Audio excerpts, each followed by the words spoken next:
In the spotlight tonight, the Obama campaign addresses concerns with the president's re-election chances 3 days after a New York congressional district elected its first Republican in 88 years. Obama campaign senior strategist David Axelrod sent a memo today to Sunday show producers saying, quote, members of the media have focused on the president's approval rating as if they existed in a black box. Axelrod noted that approval ratings for the Republican brand and Congress were at historic lows. He continued, despite what you hear in elite commentary, the president's support among base voters and in key demographic groups has stayed strong. According to the latest NBC Wall Street Journal poll, Democrats approve of his performance by an 81% to 14% margin. That's stronger than President Clinton's support among Democrats at this point in his term, and, according to Gallup, stronger than any Democratic president dating back to Harry Truman through this point in their presidency. The president echoed his campaign chief's confidence last night, telling an audience at a $35,000 per ticket DNC fundraiser in Washington, I know that over the last couple of months, there have been Democrats who voiced concerns and nervousness about, well, in this kind of economy, aren't these just huge headwinds in terms of your reelection? And I just have to remind people that here's one thing I know for certain.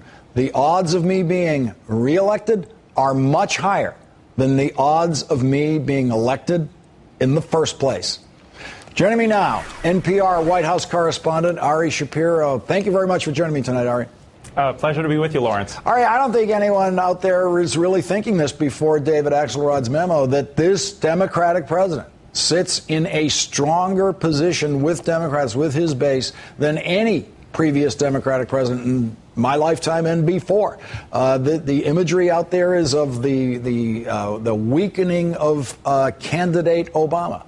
It all depends on the angle that you look at it. Tonight, there was a new New York Times CBS poll that showed his overall approval rating was at 43%, 50% disapproval rating. It showed that President Obama's approval rating had gone down with all kinds of important constituency groups that helped him get into office in the first place, whether we're talking about suburban voters or working class voters, minority voters. And so I don't dispute what David Axelrod says, but there are a lot of bad statistics for President Obama out there as well, as the re-election campaign knows.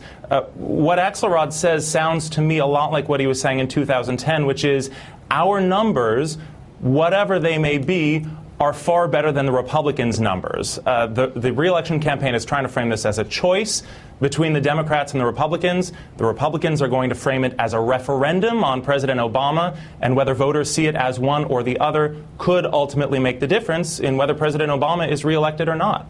The president is in a presidency that is embattled with congressional Republicans. And so I want to go back to that slide that we just had up about the poll to look at Republicans in Congress. They are polling with a 19% approval compared to the president's 43% approval. Republicans in Congress have a 72% disapproval.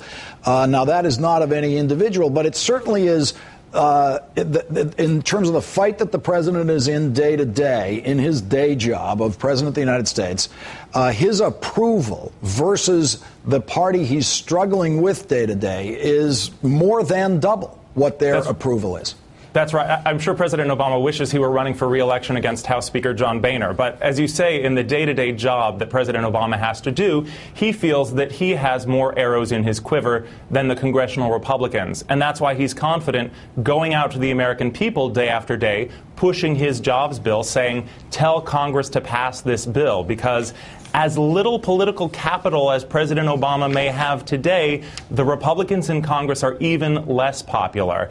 And in fact, poll numbers show that President Obama's jobs bill is relatively popular, even though, and this may seem contradictory, most Americans seem to believe that it won't do a tremendous amount to affect the unemployment numbers in the United States.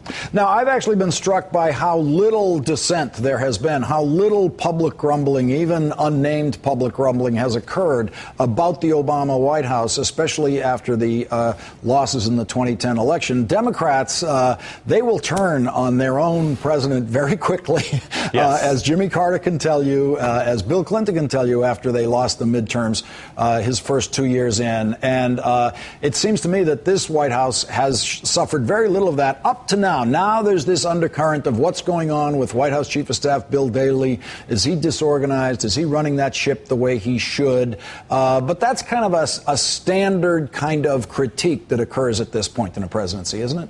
I spoke to somebody who had chatted with Bill Daley, and apparently Daley said to this person, I expected to get 6 months in the chief of staff job before I started getting these kinds of negative stories. I made it with 9, so as I figure I got 3 extra months. One of the things that I found kind of funny in the story this morning was that whatever complaints there may be about Bill Daley, the description of Rahm Emanuel, his predecessor, as organized, would not be what I would put at the top of the list of Rahm Emanuel's positive qualities. The fact is, these are two very different men. Rahm Emanuel acts like an octopus. He will do many people's jobs for them, whether they want him to or not. Bill Daley is much more hands-off. Rahm was a member of Congress, and he kept in close contact with those members of Congress, many of whom don't have as much contact with or influence on the White House now under Bill Daley, which they feel a little bit upset about. I think if you're going to criticize Bill Daley for anything, you need to look at the 2 things he was brought into the White House to do. Number 1, build relationships with Republicans, and number 2, bring business on board the Obama agenda. The relationship with Republicans seems to be doing well, but the results aren't showing in policy. And in the relationship with business, it just isn't coming across in things like the debt ceiling talks. Ari Shapiro of NPR, thank you very much for joining us tonight. You're welcome.